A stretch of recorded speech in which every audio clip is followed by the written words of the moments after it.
Eu sou Mário Persona e essas são as respostas que eu dei aos que me perguntaram sobre a Bíblia. O apóstolo Paulo abre este quarto e último capítulo da sua segunda carta, com uma palavra muito solene: conjuro-te, pois, diante de Deus e do Senhor Jesus Cristo, que há de julgar os vivos e os mortos na sua vinda e no seu reino.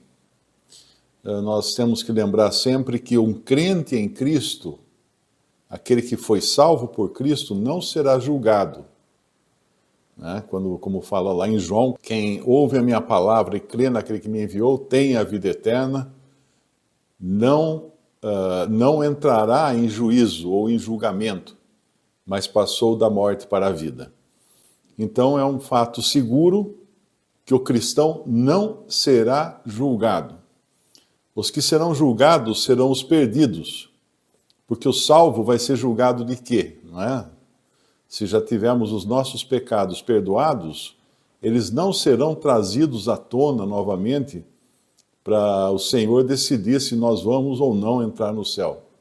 Isso já foi decidido na cruz de Cristo e no dia em que cremos em Cristo, quando recebemos então o perdão completo pelos nossos pecados. Tanto é que uma curiosidade é que você não encontra em nenhum lugar do Novo Testamento um salvo pedindo perdão, um discípulo pedindo perdão. Nós aprendemos de 1 João, que o crente, quando peca, ele deve confessar os seus pecados. Mas pedir perdão, nós pedimos uma vez, quando nos convertemos. E aí Cristo, então, nos perdoou de todos os pecados, presentes, passados e futuros.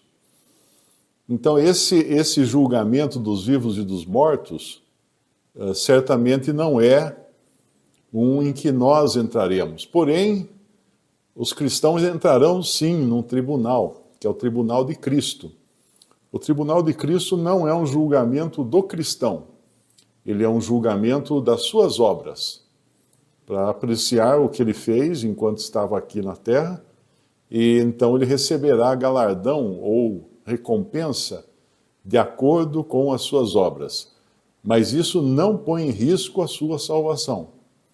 Quando fala do tribunal de Cristo, lá em Coríntios, fala que as suas obras serão trazidas à tona, né?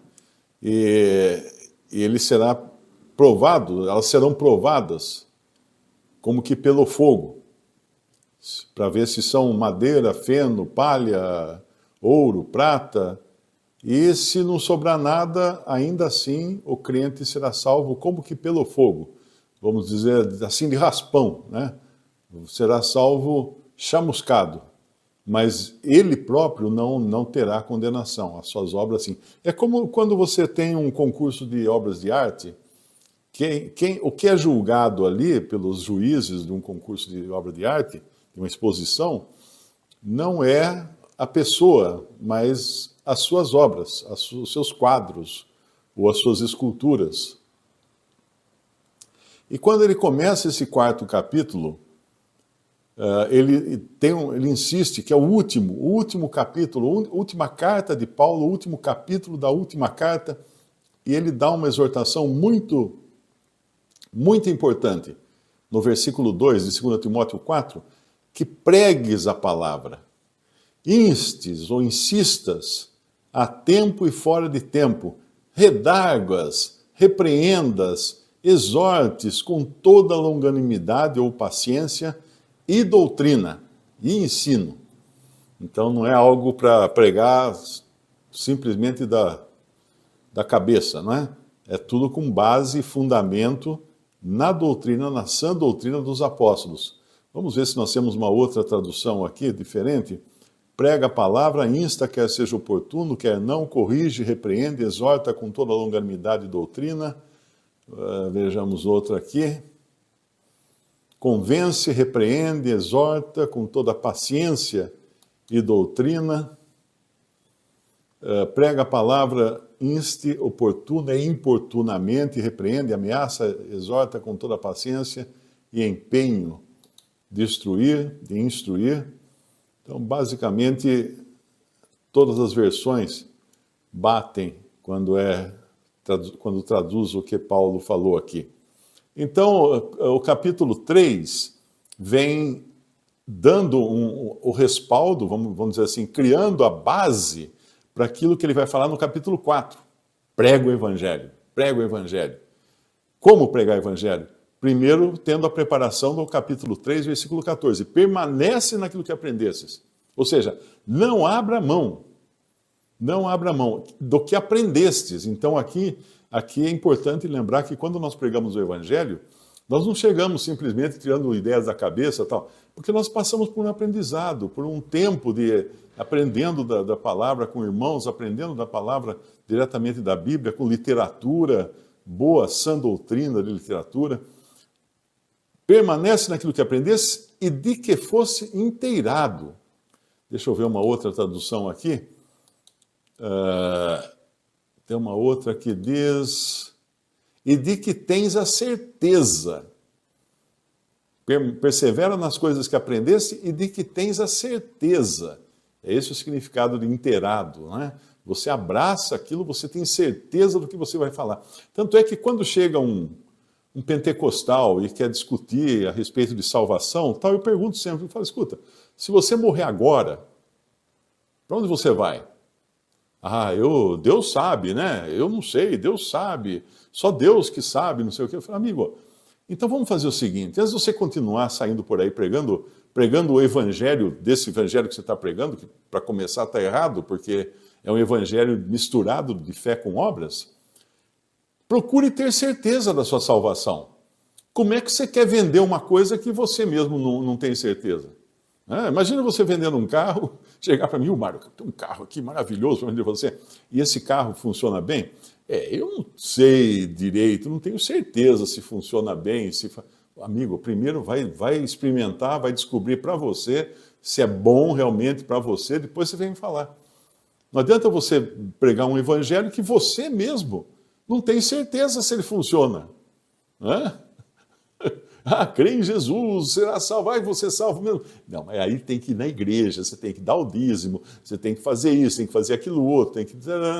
Então, peraí, então não é só crer em Jesus para ser salvo. Você está mentindo para mim. Isso é mentira, isso não é evangelho que você me pregou. Então, ele tem aqui que estar inteirado, ter certeza do que está falando, no versículo 14 do capítulo 3, sabendo de quem o tens aprendido.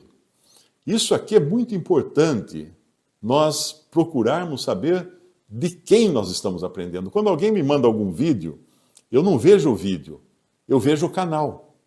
Eu vou no canal e na relação de vídeos do canal. Pela relação de vídeos do canal, eu já vejo se é uma pessoa honesta ou é um picareta que só publica vídeos amedrontadores, né, aterrorizantes e tal. Daí eu nem perco tempo de ver o vídeo. Eu já vi que o cara não merece o meu tempo. Então, veja quem ensinou para você. De quem você aprendeu a palavra? De quem você aprendeu o evangelho? Foi daquele pastor lá da televisão que anda de jato, que mora numa mansão na Califórnia ou na Flórida. Então, amigo, volta a fita aí que você aprendeu da pessoa errada. Você aprendeu errado da pessoa errada. Procura saber de quem você aprendeu. Se a pessoa de quem você aprendeu não é honesta, está interessada só em dinheiro, em querer vender sonhos para as pessoas, fuja disso. Fuja disso. Então, sabendo de quem o tens aprendido. E depois no versículo 15, ele fala de uma base que acontece muito antes na vida de qualquer cristão, que é a base trazida pelos pais e pelos avós, e que desde a tua meninice sabes as Sagradas Escrituras. Aqui ele está falando de Sagradas Escrituras, o Antigo Testamento, porque quando Timóteo era pequeno não tinha Novo Testamento. O Novo Testamento estava sendo escrito aqui, né, quando Paulo escreveu isso. Então, desde criança, Timóteo aprendeu as Escrituras da sua mãe e da sua avó. Elas ensinaram Timóteo. Esse é o papel. Quando alguém fala assim, mas nos seus vídeos você deprecia a mulher. Cara, Você dizer que deprecia a mulher, quando nós vemos na palavra de Deus um homem como Timóteo que teve o seu nome registrado para sempre nas páginas das Escrituras, porque ele foi ensinado nas Sagradas Escrituras por duas mulheres. Essas mulheres? Quem eram essas mulheres, né? Lóide e Eunice. Então, dois nomes que vão ficar para sempre registrados. Porque elas fizeram o quê? Foram misses, foram atrizes de Hollywood, ganharam Oscar, ganharam um prêmio de literatura, foram deputadas, foram presidentes de algum país? Não. Foram mãe e avó. Foram uma mãe e uma avó. O que é isso? Outras mulheres não tiveram seus nomes registrados na história para todo sempre, mas essa aqui que foi mãe e a outra foi avó, tiveram. Porque o papel delas foi importantíssimo de preparar esse menino para que ele pudesse ser um vaso útil nas mãos do Senhor e para que a ele fossem confiadas essas verdades que Paulo iria confiar depois. E que desde a tua meninice sabes as Sagradas Escrituras que podem fazer-te sábio para a salvação pela fé que há em Cristo Jesus. Para a salvação, pela ida à igreja, pelo dar o dízimo, pelo fazer faculdade de teologia, pelo isso, pelo aquilo. Não. Salvação pela fé que há em Cristo Jesus. Só existe uma salvação. Só existe um meio de salvação. Não é por Maria, não é por São Paulo, não é por São José. É pela fé em Cristo Jesus. Esse é o único meio de salvação que existe. Se alguém contou para você que você pode ser salvo usando um outro caminho, mentiu. Há um só mediador entre Deus e os homens, Cristo Jesus, homem. Conta, você só tem que aprender a contar até um. A tabuada do só, para saber que existe uma salvação e a salvação é só por meio de um só mediador. Eu me lembro que eu dava aula em Alto Paraíso para as crianças e um dia uma menina perguntou: professor, o que o senhor acha de Nossa Senhora? Eu sabia que era pau mandado, né? Era alguma mãe que sabia que eu era crente e pediu para a filha fazer essa pergunta para ver se eu ia falar mal de Maria, né? Falar mal de Nossa Senhora, alguma coisa assim.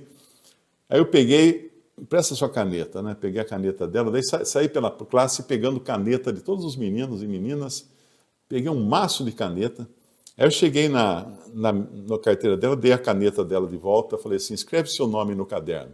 Aí ela escreveu o nome dela. Falei: agora me dá sua mão. Ela estendeu a mão, eu comecei a enfiar a caneta na mão dela, a mão ficou cheia de canetas, né? Eu falei: agora escreve o seu nome no caderno. Ela foi escrever, claro, virou um rabiscão, né? Com todas aquelas canetas. Aí eu falei assim: quantas canetas você precisa para escrever o seu nome? Ah, preciso de uma, professor. E as outras ajudam ou atrapalham? Ah, atrapalham. Então você só precisa de um Salvador. Qualquer outro vai atrapalhar. Não coloque mais nenhum outro como seu Salvador. Só Jesus Cristo. E aí no versículo 16, toda a Escritura é divinamente inspirada. Nunca se esqueça disso. Nunca coloque em dúvida a inspiração das Sagradas Escrituras. E quando ele fala toda a Escritura que é inspirada, é bom a gente lembrar uma coisa. Nós temos as Escrituras do Antigo Testamento, que é claro que aqui ele estava se referindo diretamente a elas, né? Mas você tem também, por exemplo, as cartas de Paulo. Que Pedro, lá em 2 Pedro capítulo 3, quando ele fala de Paulo, que tinha algumas coisas difíceis de entender, Pedro fala assim: falando disto, como em todas as suas epístolas, entre as quais há pontos difíceis de entender, que os indoutos e inconstantes torcem, e igualmente as outras escrituras. Que outras escrituras? Do Antigo Testamento, para a sua própria perdição. Então, Pedro colocou os escritos de Paulo no mesmo patamar de importância das escrituras do Antigo Testamento, ou seja, no mesmo patamar de inspiração das escrituras do Antigo Testamento.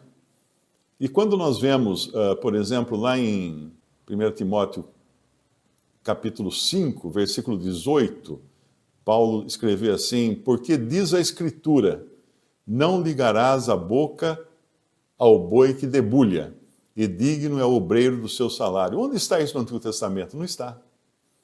Isso está em Lucas 10, versículo 7.